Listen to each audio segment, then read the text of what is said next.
हम गरीब क्यों हैं?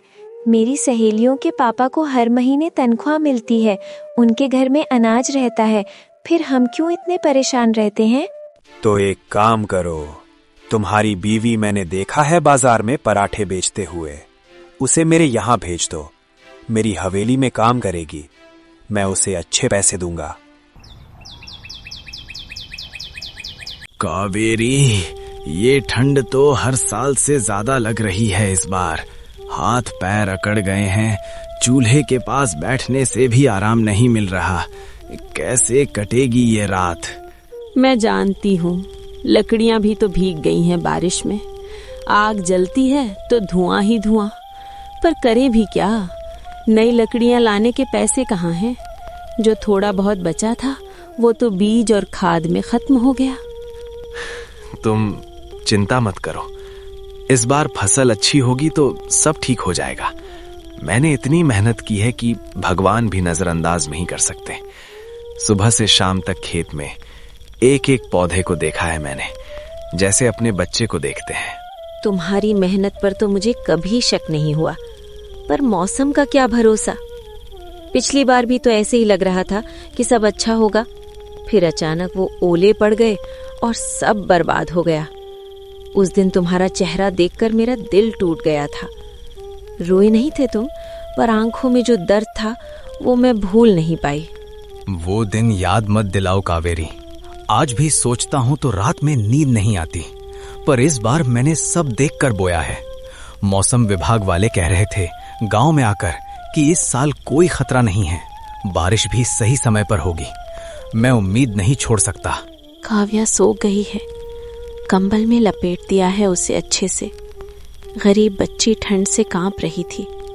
कल सुबह उसे स्कूल भी भेजना है, उसकी किताबों के पैसे भी बाकी हैं। मुझे पता है, सब याद है मुझे। काव्या की पढ़ाई रुकनी नहीं चाहिए, वो हम जैसी नहीं होनी चाहिए। उसे पढ़ लिख कर कुछ बनना है, इसलिए तो इतनी मेहनत कर रहा हूं मैं। सुबह खेत, सुरजन अपनी फसल को देख रहा है।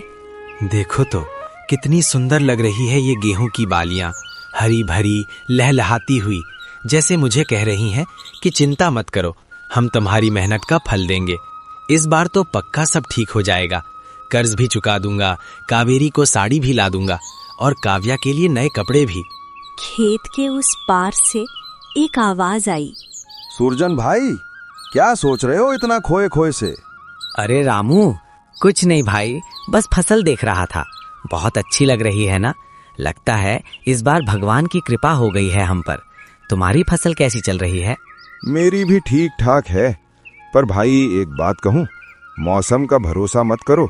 अभी अभी रेडियो पर सुना था कि इस हफ्ते कहीं भी तूफान या बेमौसम बारिश की संभावना है।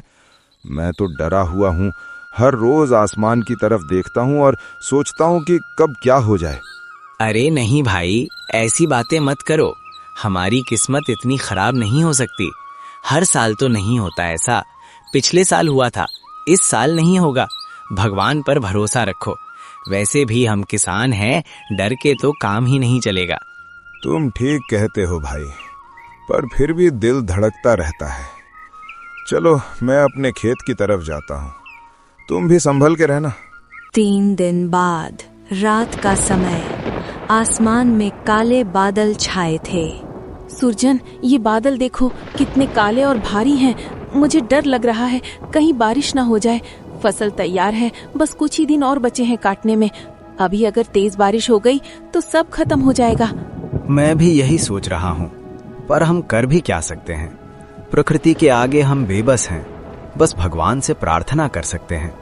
आओ मंदिर चलते हैं, दिया जलाकर प्रार्थना करेंगे। पापा, मुझे डर लग रहा है, बादल गरज रहे हैं, क्या तूफान आएगा? नहीं बेटा, कुछ नहीं होगा, तुम चिंता मत करो, भगवान हमारी रक्षा करेंगे। तुम जाकर सो जाओ, मैं और तुम्हारी माँ मंदिर से आकर तुम्हें सुलाएंगे। पर पापा, अगर हमारी फसल बर्बाद हो गई तो?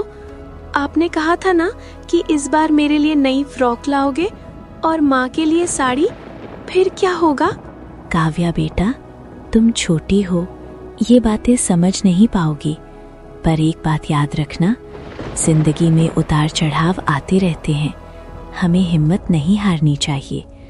तुम्हारे पापा बहुत मेहनती हैं, वो फिर से खेत में काम करेंगे और सब ठीक हो जाएगा। आधी रात ढल चुकी थी, तेज हवाएं चल रही थीं। उसके बाद बारिश शुरू हो गई। कावेरी, ये क्या हो रहा है? इतनी तेज बारिश? मैं खेत देखने जा रहा हूँ, पता नहीं फसल का क्या हाल होगा। मैं नहीं बैठ सकता यहाँ बेकार। नहीं, तुम अभी नहीं जाओगे। इतनी तेज बारिश में तुम्हें कुछ हो गया तो अंधेरा भी है। सुबह हो जाने दो, फिर चले जाना। मैं तुम्हें अभी नहीं जाने दूंगी। पर कावेरी, तुम समझ नहीं रही हो, हमारी पूरी जिंदगी उस खेत में लगी हुई है। अगर कुछ हो गया तो हम बर्बाद हो जाएंगे। मुझे जाना होगा, देखना होगा कि क्या हालत है। तुम्हारे बिना हम कैसे जिएंगे? मैं और काव्या क्या करेंगे? तुम्हारे बिना हम कैसे जिएंगे? नहीं, तुम नहीं जाओगे। सुबह तक इंतजार करो, मैं तुम्हारा हाथ नहीं छोड़ूंगी। ठीक है, मैं नहीं जाऊंगा, पर मेरा दिल बैठा जा रहा है। जानता हूँ कि सुबह क्या नज़ारा दिखेगा। हर साल यही होता है, मेहनत करो, उम्मीद रखो और फिर सब मिट्टी में मिल जाए। सुबह हो गई। सुरजन अपने खेतों की तरफ जाता है और देखता है पूरी फसल बर्बाद हो चुकी थी। नहीं, ये क्या हो गया? मेरी पूरी फसल सब बर्बाद, सब खत्म। भगवान, ये तूने क्या किया? मैंने क्या गुनाह किया था जो तूने मेरी मेहनत पर पानी फेर दिया? मैंने दिन रात एक किया, एक एक पौधे को अपने हाथों से लगाया और आज सब कीचड़ में पड़ा है। सुरजन भाई, मेरी भी फसल बर्बाद हो गई। पूरे गांव की हालत खराब है।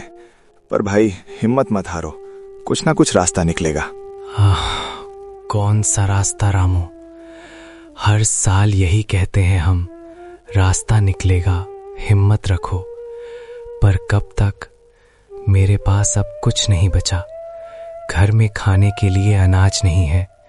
काव्या की फीस बाकी है। कावेरी बीमार रहती है। अब मैं क्या करूं? भाई, सेठ रामदास के पास जाओ, वो कर्ज देता है, मैं भी उसी से लूंगा। और कोई चारा नहीं है, बीज के पैसे तो चाहिए ही अगले सीजन के लिए। सेठ रामदास, वो तो सूत पर सूत लेता है। लोग कहते हैं कि उसके चक्कर में फंस गए तो जिंदगी भर नहीं निकल पाओगे। पर अब शायद मेरे पास कोई विकल्प ही नहीं बचा है। शाम को सुरजन घर लौटता है। पूरा परिवार एक साथ बैठा है। तो फिर क्या सोचा तुमने? सेठ के पास जाओगे? और क्या करूं कावेरी, मेरे पास कोई रास्ता नहीं बचा। अगर बीज नहीं बोए तो अगली फसल कैसे होगी? और घर का खर्च कैसे चलेगा? काव्या की पढ़ाई कैसे होगी?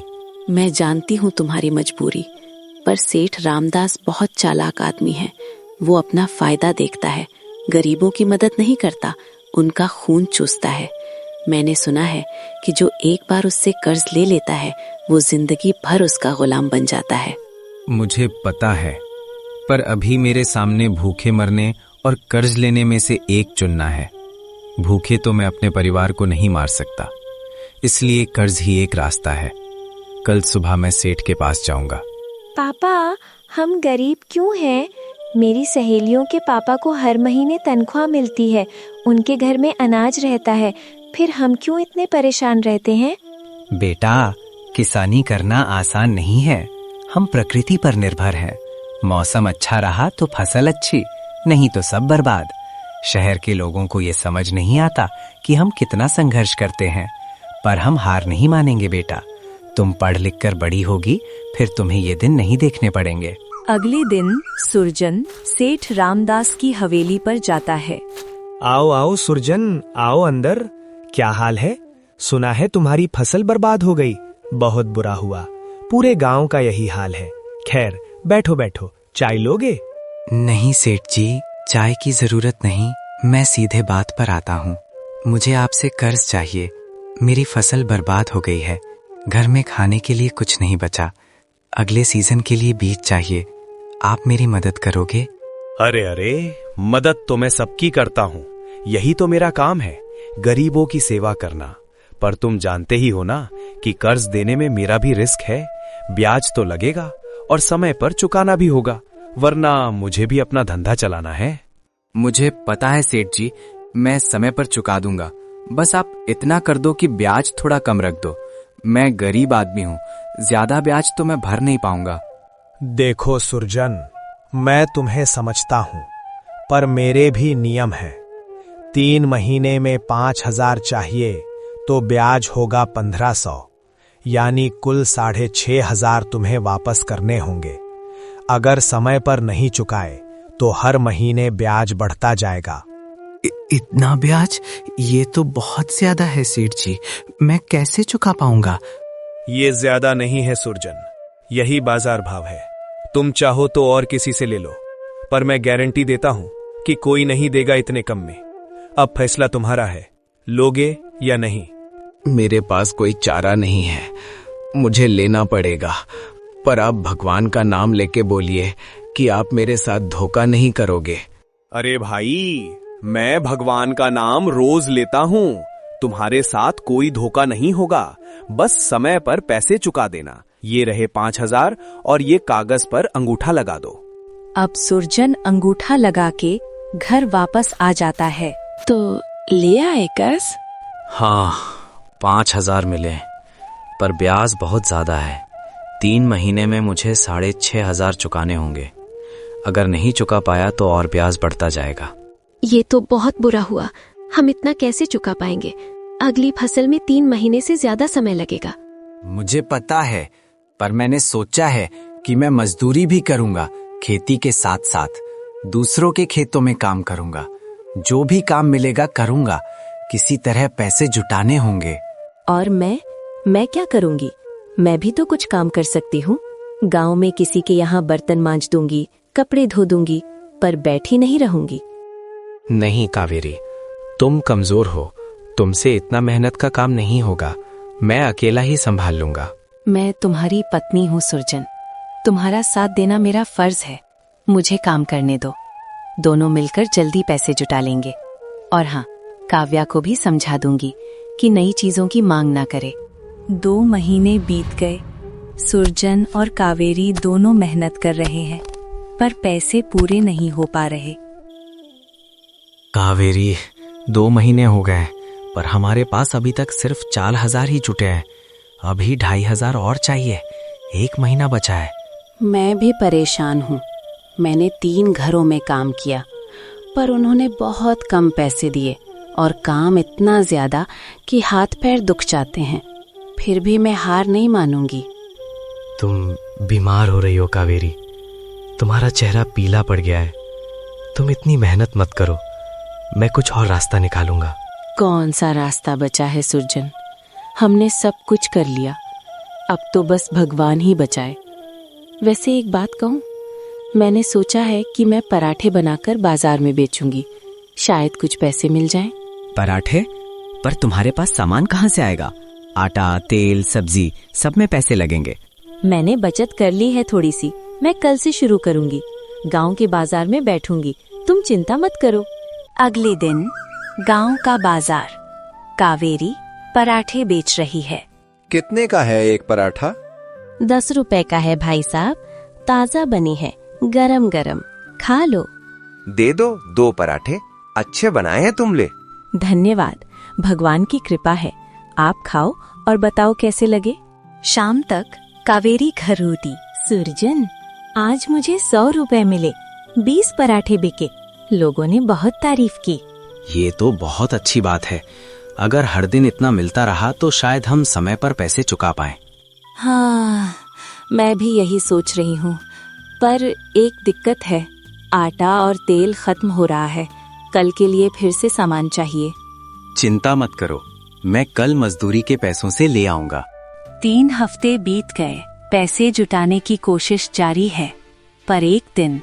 अरे सुरजन, कैसे हो? समय तो करीब आ रहा है, पैसे तैयार हैं? सेठ जी, मैं कोशिश कर रहा हूँ। अभी तक 5,000 जुटे हैं, बाकी 1,500 1 हफ्ते में दे दूंगा। 1 हफ्ता? नहीं नहीं सुरजन, समय तो कल खत्म हो रहा है। कल तक पूरे पैसे चाहिए, वरना ब्याज बढ़ जाएगा। फिर तुम्हें 8,000 देने होंगे। पर सेठ जी, ये तो ज्यादती है। मुझे कुछ और समय दो, मैं दे दूंगा। नियम तो नियम है सुरजन, मैं क्या करूं? तुमने खुद कागज पर अंगूठा लगाया था, वहां साफ लिखा है कि समय पर पैसे नहीं दिए तो ब्याज बढ़ेगा। अब तुम्हारी मर्जी, या तो कल पूरे पैसे दो या फिर महीने भर बाद 8,000 दो। मैं क्या करूं? मेरे पास तो अभी इतने पैसे नहीं हैं। तो एक काम करो, तुम्हारी बीवी मैंने देखा है बाजार में पराठे बेचते हुए, उसे मेरे यहाँ भेज दो। मेरी हवेली में काम करेगी, मैं उसे अच्छे पैसे दूंगा।